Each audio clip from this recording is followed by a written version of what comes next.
as long as I can remember, I've always been interested in making clothes. And because there was home economics subjects in school, that was one of the beginnings, right? And then we had a neighbor that used to do this for a living. I spent a lot of time in her home, and my parents just had enough of my disappearing, and they was like, you are not getting out of this house anymore. Here's a sewing machine. So they bought me a sewing machine.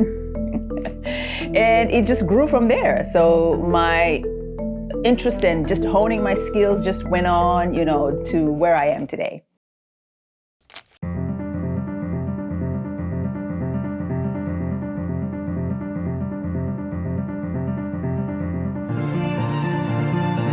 So typically, it really has to do with what is going on around me. So I'm telling a story of whatever it is that's going on around me. For the most part, people come to me with an ask, a request. They have a wedding to go to, they have something that they're going to, and they want something fabulous. They don't want to go to, for example, TJ Maxx or Nordstrom's for that matter, because someone else will be wearing that dress. So when you come to me, you are looking for something that's specifically for you, tailored to your specification, to your measurements, and the fabric is something that you can't find just anywhere. I'm from Kenya. The African print is something that I use a lot because the tagline for my business is celebrating cultural diversity through fashion.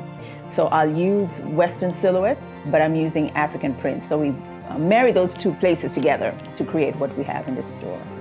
It's usually amazing for the creator. You're biting your nails, hoping they like it. It's just this self-critiquing of crafters and makers is usually always there. So when they come in, you're really apprehensive, but then when they wear it and they are blown away, it just gives you such a deep satisfaction that you want to keep doing it over and over again.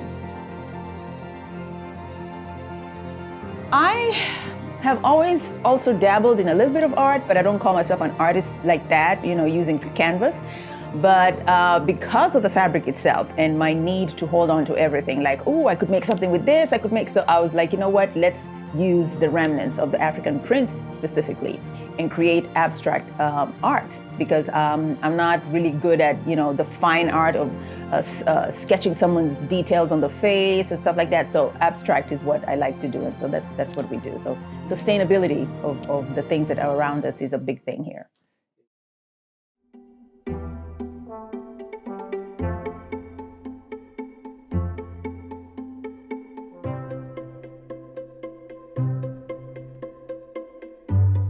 The fact that I've always wanted to have a shop, and I happen to be married into the area, and I was like, you know what, instead of running away from York, since it's so small, there's nothing happening, let me just create what I would want to see. And so that's how I ended up here.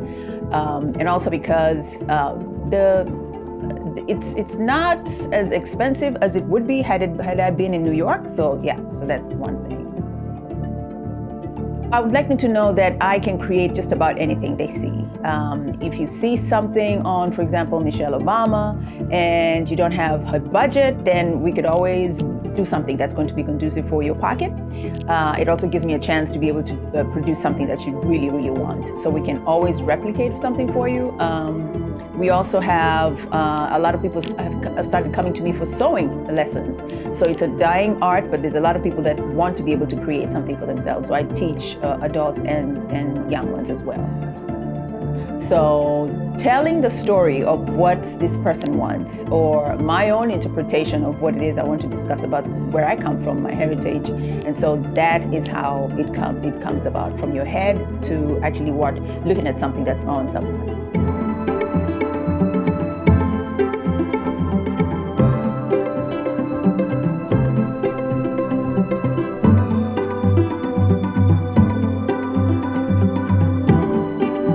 For more from Mosaic, please like and subscribe to the channel or check out another video.